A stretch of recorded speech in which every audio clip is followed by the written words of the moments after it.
Hi, my name's Phil. I like talking about politics. So, as this is going to be sort of about where Reform UK are on economics, it's worth pointing out Reform UK, they're a little bit like overpriced shares at the moment, aren't they? Some people play the stock market without doing their research into the companies they're investing in. Real investors describe these people as gamblers. They often buy shares in companies where the share price is on the up, without having the faintest clue if it will continue to rise or has already reached a peak and can only go down from there. Reform UK are like that. They've been on the up since about September time and people are behaving as if they're just going to keep going up. But when you look at what's facing them in the next few years, it's actually way more likely that a crash is coming for their share value, certainly before the next election.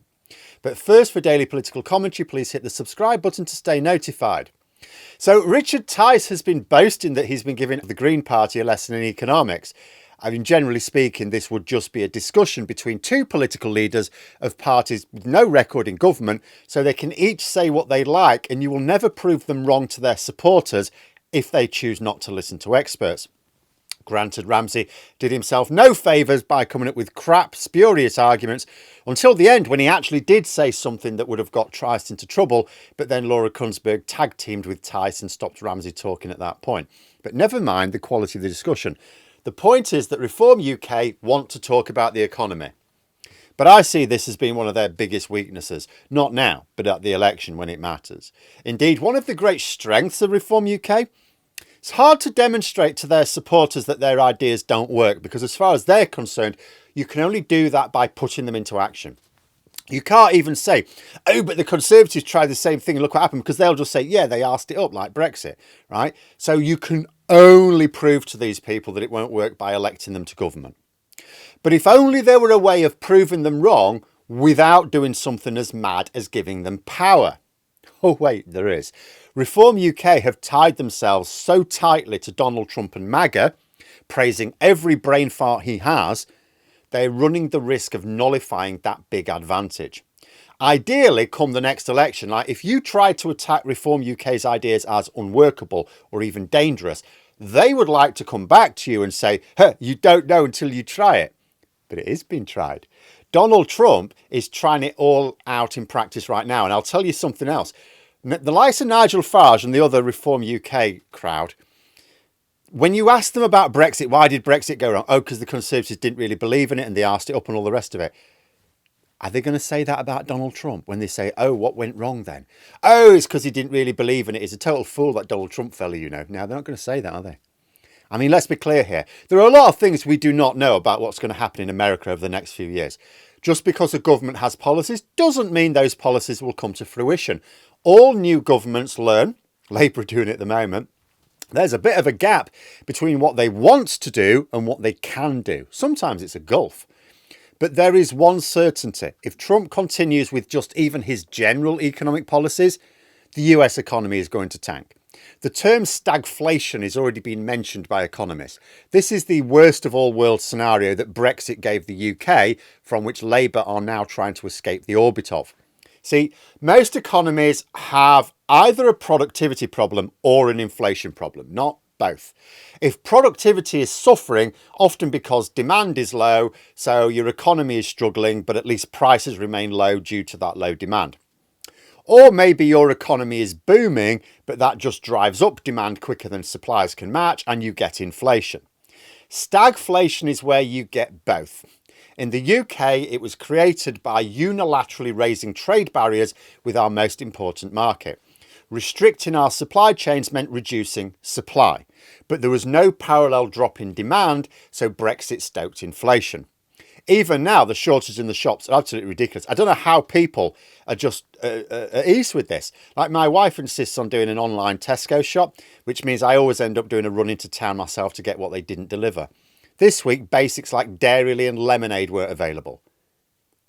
Like these sort of things never ran out of stock in big supermarkets before Brexit. Now it's routine. But it works both ways. It's not just that we made it harder to buy, we made it harder to sell as well. This meant less investment, less productivity. So we combined low economic growth with high inflation, stagflation, a stagnant economy with high inflation. And as Labour are discovering, it's no quick thing to escape. But their plans, once implemented, will grow the economy as long as we can protect ourselves from the worst of Trump's trade wars. But what about Trump's handiwork? Well, he's doing the same thing, just in a different way. By raising tariffs, which prompts retaliatory tariffs in return, he's not actually boosting American production at all. He might boost American domestic production a bit, but he's strangling American exports because of the tariffs hitting those in retaliation. All he's doing is making the cost of goods go up. And one Nobel Prize winning economist has already said that America is not looking like a good place for investment due to a combination of the threat of tariffs, Trump's attack on the rule of law. Who wants to invest in a country where the trading landscape is highly uncertain and the government does not honour its trade agreements or even its own laws? There was an American farm, you may have seen it, put a video out last week complaining about the way the government cancelled a contract he had with them for land management. He spent the money on his side for the investment. He spent the money, but now the government won't pay up. I got the impression that although he voted for Trump, he's not linking this reneging of the contract with the government he voted for. I guess he thinks there are like two federal governments or something. But the point is, it doesn't matter who this guy voted for. If he loses his farm, that's lost productivity. If he doesn't lose his farm, he's still got to absorb those costs because the government aren't paying him. So his contribution to GDP is still lower. Now imagine this across America. Trump is going to strangle productivity and raise inflation. And once America finds itself in that stagflation trap, it gets very messy. I mean, one advantage America has over Britain is, they have the unilateral ability to just cancel their idiot policies. We're stuck with Brexit over a longer period of time. But would Trump cancel his policies just because they cause these problems? No. There's people at the moment saying, well, maybe the hope is that the MAGA faithful get pissed off with it when the cost of living really squeezes, when they can't afford those drugs, when they can't afford their groceries. The price of eggs has already gone up. No, he's admitted that economic pain will be a symptom of his policies. I only admitted it after the election, of course, didn't mention it during the election campaign. But, it's clear. He understands he is tanking the economy. He knows that. He's going to tell his faithful, you just got to get through. We've just got to get through it. Get through these 3 years and it'll be fine. So he's already laying the groundwork for the economic collapse. He's not going to get cold feet. His main focus seems to be crashing the American bond market to reduce the cost of borrowing. Remember how Trump wanted Congress to cancel the debt ceiling so that he could do a Liz Truss and borrow for tax cuts for the rich? Well, they wouldn't do that. But if he crashes the economy in order to get cheaper borrowing, he may think he can do it that way. But that's America's problem if they don't mobilise against this. But it will also be a problem for Reform UK. You could argue the Tories as well, because Badenoch is also getting closer to Trump than standard diplomacy requires. But the Tories will be dumping her at some point anyway. As long as they do it after Trump's policies have backfired, the next Tory leader can sort of subtly reposition the Conservatives without any loss of face. Not so easy for Reform UK. They are committed MAGA stooges. They won't say a word against either Trump or anything he's doing, which means they can also answer for the impacts of what he's doing as well. Trump's full term will have ended before Labour have to call the general election. If that election occurs in 2029, they will definitely have NHS waiting lists much lower. They're already going down and it's winter, which has not happened since the last Labour government. People look at Reform UK polling and they think, it'll just keep going up, will it? Why do they think that? We know it's been going up because the Tories have lost public trust and because voters are not seeing the change with Labour that was plastered all over their manifesto. But that's because it takes a long time to get a budget and legislation passed. It's still happening. It hasn't happened yet. In a few years' time, unless something goes completely tits up, things will be noticeably better. And economists do think things will be noticeably better. Funnily enough, despite what Tice claims, I haven't heard economists saying that he is qualified to give other politicians an economics lesson. Who are these economists who agree with Reform UK's plans? They're very quiet, So Labour's share price will rise in a couple of years. Their dumber MPs just need to hold their nerve. But Reforms is tied to Trump's achievements. At the moment, lots of activity from Trump. Oh, people think it's marvellous. Oh, he's getting so much done. He's getting so much done. He's getting nothing done.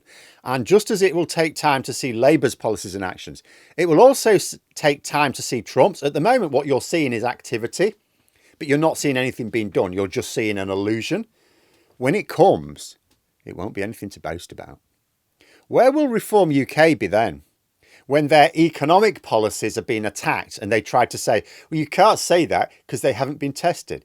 Come 2029, they will have been tested. We'll be saying they have in America. Are you going to say that Donald Trump asked them up? Are you going to say that Donald Trump made a mess of it? Go on, that'll be entertaining. They will have been tested and the results will have been laid bare for all to see. The Conservatives have a way out by dropping Badenoch. What will Reform UK be able to do? Not a sausage. They're stuck with Trump through good times and the bad times are coming in plenty of time for the next general election. But there we are. Those are my thoughts. Let me know yours in the comments below. If you've enjoyed the video, please click the like button and subscribe for further content. If you'd like to support the channel further, you can click the join button for memberships. Thanks for watching, and until next time, I'll see you later.